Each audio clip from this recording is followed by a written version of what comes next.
परमेश्वर के दैनिक वचन।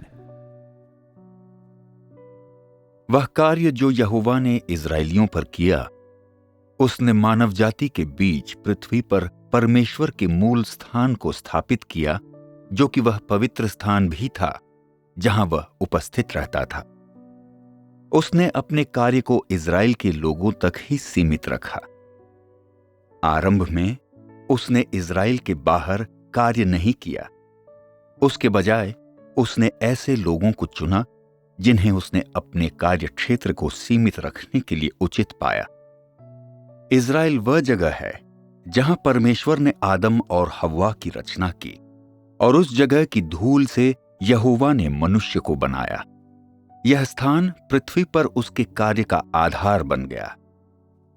इस्राएली जो नूह के वंशज थे और आदम के भी वंशज थे, पृथ्वी पर यहोवा के कार्य की मानवीय बुनियाद थे। इस समय इस्राएल में यहोवा के कार्य का महत्व, उद्देश्य और चरण पूरी पृथ्वी पर उसके कार्य का सूत्रपात करने के लिए थे, जो इस्राएल को इसका केंद्र लेते हुए धीरे धीरे अन्य जाति राष्ट्रों में फैलते हैं। यही वह सिद्धांत है जिसके अनुसार वह तमाम विश्व में कार्य करता है। एक प्रतिमान स्थापना करना और तब तक उसे फैलाना जब तक कि विश्व के सभी लोग उसके सुसमाचार को ग्रहण न कर लें। प्रथम इस्राएली नूह के वंशज थे। इन लोगों को केवल यहोवा की श्वास प्रदान की गई थी और वे जीवन की मूल आवश्यकताओं को पर्याप्त रूप से समझते थे, किंतु वे नहीं जानते थे कि यहोवा किस प्रकार का परमेश्वर है, और मनुष्य के लिए उसकी इच्छा को नहीं जानते थे, और यह तो बिल्कुल भी नहीं जानते थे कि समस्त सृष्टि के प्रभु का सम्मान कैसे करें। जहां तक इस बात का संबंध है कि क्या पालन करने के लिए नियम और व्यवस्थाएं थी, और कि क्या ऐसा कार्य था जो सृजित किए गए प्राणी को सृष्टा के लिए करना चाहिए। आदम के वंशज इन बातों के बारे में कुछ नहीं जानते थे। वे बस इतना ही जानते थे कि पति को अपने परिवार का भरण पोषण करने के लिए पसीना बहाना और परिश्रम करना चाहिए, और यह कि पत्नी को अपने पति के प्रति समर्पण करना चाहिए और उस मानव प्रजाति को बनाए रखना चाहिए जिसे यहोवा ने सृजित किया था।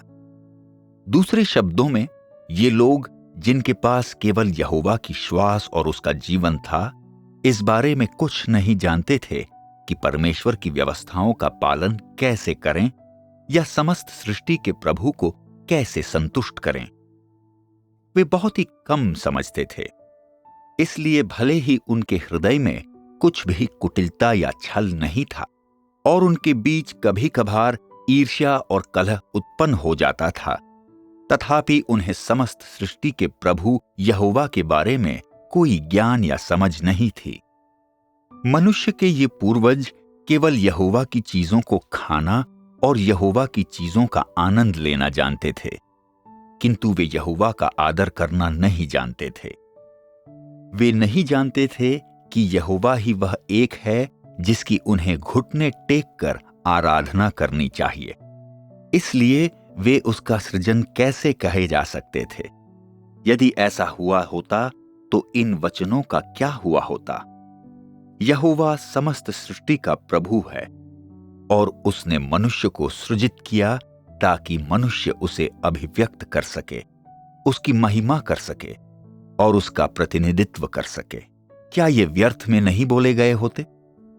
जिन लोगों में यहोवा के लिए आदर नहीं है, वे उसकी महिमा के गवाह कैसे बन सकते थे? वे कैसे उसकी महिमा की अभिव्यक्तियां बन सकते थे? क्या यहोवा के ये वचन कि मैंने मनुष्य को अपनी छवि में बनाया, तब दुष्ट आत्मा शैतान के हाथों में हथियार नहीं बन जाते? क्या तब ये वचन यहोवा द्वारा मनुष्य के सृजन के लिए अपमान का एक चिन्ह नहीं बन जाते? कार्य के उस चरण को पूरा करने के लिए मनुष्य को बनाने के बाद यहोवा ने आदम के समय से नूह के समय तक उन्हें निर्देश या मार्गदर्शन नहीं दिया, बल्कि जब जल प्रलय ने दुनिया को नष्ट कर दिया, उसके बाद ही ऐसा हुआ कि उसने औपचारिक तौर पर उन इजरायलियों का मार्गदर्शन करना आरंभ किया जो नूह के और आदम के भी वंशज थे।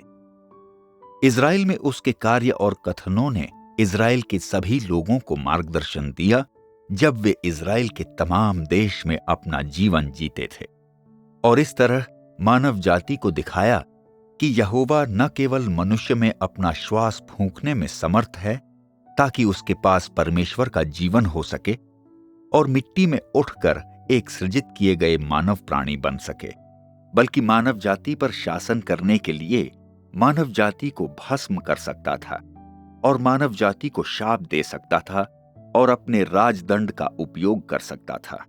तब भी क्या उन्होंने देखा था कि यहोवा पृथ्वी पर मनुष्य के जीवन को मार्गदर्शन दे सकता था और मानव जाति के बीच दिन के घंटों और रात के घंटों के अनुसार बात कर सकता था और कार्य कर सकता था?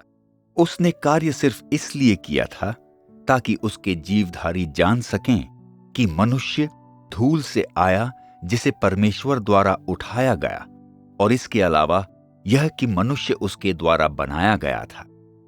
न केवल इतना, बल्कि उसने इजराइल में जो कार्य आरंभ किया था वह इस आशय से था कि दूसरे लोग और राष्ट्र जो वास्तव में इजराइल से पृथक नहीं थे बल्कि इजरायलियों से अलग हो गए थे, मगर फिर भी वे आदम और हव्वा के वंशज ही थे, इजराइल से यहोवा के सुसमाचार को प्राप्त कर सकें ताकि विश्व में सभी सृजित प्राणी यहोवा का आदर करने और उसे महान होना ठहराने में समर्थ हो सकें। यदि यहोवा ने अपना कार्य इजराइल में आरंभ नहीं किया होता, बल्कि उसके बजाय मनुष्यों को बनाने के बाद उन्हें पृथ्वी पर निश्चिंत जीवन जीने दिया होता, तो उस स्थिति में मनुष्य की शारीरिक प्रकृति के कारण, प्रकृति का अर्थ है कि मनुष्य उन चीजों को कभी नहीं जान सकता है जिन्हें वह देख नहीं सकता है, जिसका अर्थ है कि वह नहीं जानेगा कि यहोवा ने मानव जाति को बनाया है, और इस बात को तो बिल्कुल नहीं जानेगा कि उसने ऐसा क्यों किया है। वह कभी नहीं जानेगा कि यह यहोवा था जिसने मानव जाति को बनाया है, अथवा कि वह समस्त सृष्टि का प्रभु है। यदि यहोवा ने अपने स्वयं के आनंद की वस्तु होने के लिए मनुष्य का सृजन किया होता और उसे पृथ्वी पर रखा होता, और फिर एक अवधि तक मनुष्यों को मार्गदर्शन देने के लिए उनके बीच रहने की अपेक्षा ऐसे ही अपने हाथों की धूल झाड़ कर चला गया होता, तब उस स्थिति में सारी मानवता वापस शून्यता की ओर लौट गई होती। यहां तक कि स्वर्ग और पृथ्वी और उसकी बनाई हुई असंख्य चीजें और समस्त मानव जाति शून्यता की ओर लौट गई होती, और इसके अलावा शैतान द्वारा कुचल दी गई होती। इस तरह से यहोवा की यह इच्छा कि पृथ्वी पर अर्थात उसके सृजन के बीच में उसके पास पृथ्वी पर खड़े होने के लिए एक स्थान, एक पवित्र स्थान होना चाहिए, टूटकर बिखर गई होती। और इसलिए मानव जाति को बनाने के बाद वह उनके जीवन में मार्गदर्शन करने के लिए उनके बीच रहने और उनके बीच में से उनके साथ बात करने में समर्थ था। सब कुछ अपनी इच्छा को साकार करने और अपनी योजना को प्राप्त करने के लिए था। जो कार्य उसने इजराइल में किया वह केवल उस योजना को क्रियान्वित करने के अभिप्राय से था जिसे उसने सभी चीजों की रचना करने से पहले निर्धारित किया था। और इसलिए सबसे पहले इजराइलियों के मध्य उसका कार्य करना और उसका सभी चीजों का सृजन करना एक दूसरे से असंगत नहीं थे, बल्कि दोनों उसके प्रबंधन, उसके कार्य और उसकी महिमा के वास्ते थे, और उसके मानव जाति के सृजन के अर्थ को और अधिक गहरा करने के लिए थे। उसने नूह के बाद 2000 वर्षों तक पृथ्वी पर मानव जाति के जीवन का मार्गदर्शन किया, जिस दौरान उसने मानव जाति को यह समझना सिखाया कि समस्त सृजन के प्रभु यहोवा का किस प्रकार आदर करें, अपने जीवन को कैसे चलाएं और कैसे जीवन बिताएं, और सबसे बढ़कर किस प्रकार यहोवा के गवाह के रूप में कार्य करें, कैसे उसे आज्ञाकारिता प्रस्तुत करें और उसका सम्मान करें, और यहाँ तक कि कैसे दाऊद और उसके याजकों के समान संगीत के साथ उसकी स्तुति करें।